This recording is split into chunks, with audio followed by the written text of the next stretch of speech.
IIM UPSC tuitions only in Tirumala IAS institute Chaitanyapuri. Call చేసి ఇప్పుడే join అవ్వండి.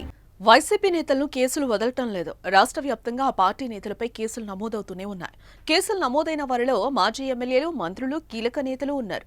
వివిధ కేసుల్లో ఇప్పటికే పలువురు వైసీపీ లీడర్స్ జైల్లో శిక్ష అనుభవించి బెయిల్పై విడుదల కాగా మరికొందరు జైలు శిక్ష అనుభవిస్తున్నారు. తాజాగా ఆ పార్టీకి చెందిన మాజీ మంత్రి కాకాణి గోవర్ధన్ రెడ్డిపై కేసు నమోదైంది.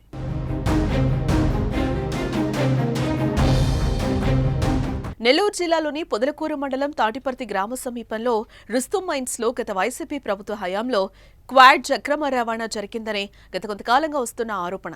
రుస్తుం మైన్స్ ను గతంలో ఒకరికి లీజుకి ఇవ్వగా ఆ లీజు గడువు ముగిసిపోవడంతో సర్వేపల్లికి చెందిన వైసీపీ నాయకులు ఇక్కడ పెద్ద ఎత్తున అక్రమ మైనింగ్ చేశారనే అభియోగాలు ఉన్నాయి.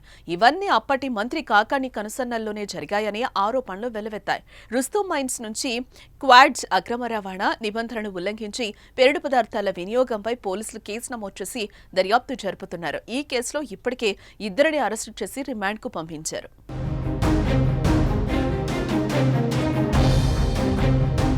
అయితే తాజాగా ఈ కేసులో కాకాణి గోవర్ధన్ రెడ్డిని A4గా చేర్చడంతో పాటు మరో 7గురిపై FIR నమోదు చేశారు.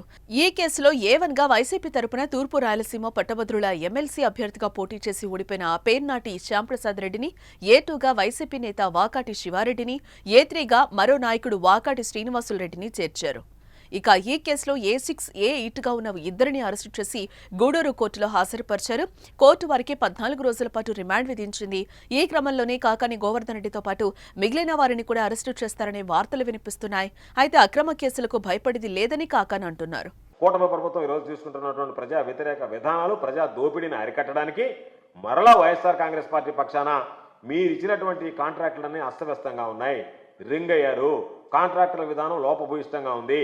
కాబట్టి వీటన్నిటిని పరిగణలోకి తీసుకుని ఇప్పటికైనా ప్రజాధనాన్ని కాపాడాలనేటువంటి ఆలోచనతో మీరు ఆ ప్రజాధనాన్ని కాపాడడం కోసం మొబిలైజేషన్ అడ్వాన్స్ లాంటి పనులకు స్వస్తి పలికి ఈరోజు ఖచ్చితంగా గతంలో ఏదైతే జ్యుడిషియల్ ప్రివ్యూ ఉండిందో దాన్ని ప్రవేశపెట్టండి, రివర్స్ టెండరింగ్ విధానాన్ని కొనసాగించండి. దాని ద్వారా ఒకసారి చూడండి, ప్రజాధనం ఎంత ఆదా అవుతుందనేది మీకు తెలుస్తుంది, ప్రజలకి తెలుస్తుంది.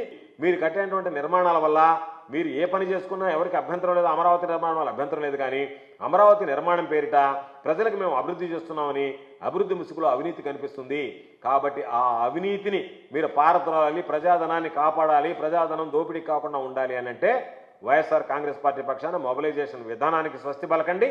మీరు దానితో పాటు జ్యుడిషియల్ ప్రివ్యూ విధానాన్ని తీసుకురండి, రివర్స్ టెండరింగ్ విధానాన్ని ప్రవేశపెట్టి పారదర్శకంగా వ్యవహరించాల్సిందిగా డిమాండ్ చేస్తున్నాం. ఇప్పటికే మదనపల్లి లిక్కర్ స్కామ్ కేసులో మాజీ మంత్రి పెద్దిరెడ్డిపై ఆరోపణలు వచ్చాయి. రేషన్ బియ్యం కేసులో పేర్ని నానిపై కేసులు నమోదయ్యాయి.